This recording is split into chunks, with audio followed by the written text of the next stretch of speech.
ನಮ್ಮ ಈ ಒಂದು ಪದವೀಧರ ಕ್ಷೇತ್ರದಲ್ಲಿ ಈಗೇನು 16 ವರ್ಷದಿಂದ ನಾನು ಪದವೀಧರ ಪ್ರತಿನಿಧಿ ಅಂತ ಏನು ಹೇಳ್ಕೊಂಡು ಬರ್ತಾ ಇದ್ದಾರೆ. ಇವರೊಂದು ಈಗ ನೀವೆಲ್ಲ ನೋಡಿರ್ಬೋದು, ಈಗ ಆಲ್ರೆಡಿ ನಮ್ಮ ರಾಷ್ಟ್ರೀಯ ಪಕ್ಷದ ಅಭ್ಯರ್ಥಿಗಳು ಘೋಷಣೆ ಆಗಿದ್ದಾರೆ. 2 ಜನ ಅಭ್ಯರ್ಥಿಗಳು ಘೋಷಣೆ ಆಗಿದ್ದಾರೆ. ಇವರೇ 2 ಜನ 20 ವರ್ಷದಿಂದ ಸತತವಾಗಿ ನಾನು ಪದವೀಧರ ಅಭ್ಯರ್ಥಿ ಅಂತ ಹೇಳ್ಕೊಂತ ಬರ್ತಾ ಇದ್ದಾರೆ.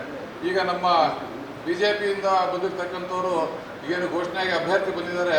ಈಗ ಕಳೆದ 6 ವರ್ಷ ಅವರು ಇದು ವಿಧಾನ ಪರಿಷತ್ ಸದಸ್ಯರು ಅವರೇ ಆಗಿದ್ದರು.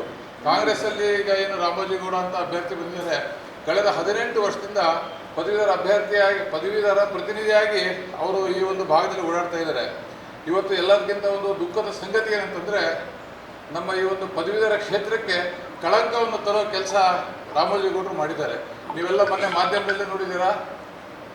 ಸರಿಸುಮಾರು ಕೋಟಿಗಟ್ಟಲೆ ಗಿಫ್ಟ್ ಐಟಮ್ಗಳು ಪದವೀಧರರ ಅವರ ನೈತಿಕತೆಯನ್ನು ಜನ ಕ್ವಶನ್ ಮಾಡಬೇಕು. ಆ ಥರ ಪದವೀಧರರ ಬಗ್ಗೆ ಅನುಮಾನ ಮಾಡುವ ರೀತಿಯಲ್ಲಿ, ಪದವೀಧರರಿಗೆ ಕಳಂಕ ತರುವ ರೀತಿಯಲ್ಲಿ ಅವರು ಇವತ್ತು ನಡ್ಕೊಂಡಿದ್ದಾರೆ. ಇದರಿಂದ ನಮ್ಮ ಸಮಸ್ತ ಪದವೀಧರ ಬಂಧುಗಳು, ಪದವೀಧರ ಒಂದು ಆತ್ಮಗೌರವಕ್ಕೆ ಇವತ್ತು ಧಕ್ಕೆ ಆಗಿದೆ. ನಮ್ಮೆಲ್ಲ ಈ ಪ್ರದೇಶದ ನಮ್ಮೇನು ಬೆಂಗಳೂರು ಗ್ರಾಮಾಂತರ ಜಿಲ್ಲೆ ಇದೆ, ರಾಮನಗರ ಜಿಲ್ಲೆ ಇದೆ, ನಮ್ಮ ಬೆಂಗಳೂರು ನಗರ ಪ್ರದೇಶದ ಎಲ್ಲ ಪದವೀಧರರು ಇವರು ಮಾಡಿರ್ತಕ್ಕಂಥ ಒಂದು ಕಳಂಕದ ಕೆಲಸಕ್ಕೆ ಯಾರು ಇವತ್ತು ಅವರಿಗೆ ಕ್ಷಮಿಸಲ್ಲ. ಪದವೀಧರರಿಗೆ ತಕ್ಕ ಪಾಠವನ್ನು 3ನೇ ತಾರೀಕಿಗೆ ಕಲಿಸ್ತಾ ಇದ್ದಾರೆ. 2 ಕೋಟಿ ರೂಪಾಯಿ ಮೌಲ್ಯದ ಇದು ಗಿಫ್ಟ್ ಬಾಕ್ಸ್ಗಳು ನೇರವಾಗಿ ಪದವೀಧರಿಗೆ ಆಮಿಷ ಹೊಡ್ಲಿಕ್ಕೆ ಹೊರಟಿದ್ದಾರೆ. ಅದನ್ನು ಮಾಡೋ ಬದಲು ಈಗೇನು ಕಳೆದ 18 ವರ್ಷದಿಂದ ನಿರಂತರವಾಗಿ ನಾನು ಪದವೀಧರ ಪ್ರತಿನಿಧಿ ಅಂತ ಹೇಳಿ ಅವ್ರು ಏನು ಬರ್ತಾ ಇದ್ದಾರೆ, ಈ 18 ವರ್ಷದಲ್ಲಿ ಪದವೀಧರ ಪರವಾಗಿ ಒಂದು ಹೋರಾಟನೂ ಮಾಡಿಲ್ಲ.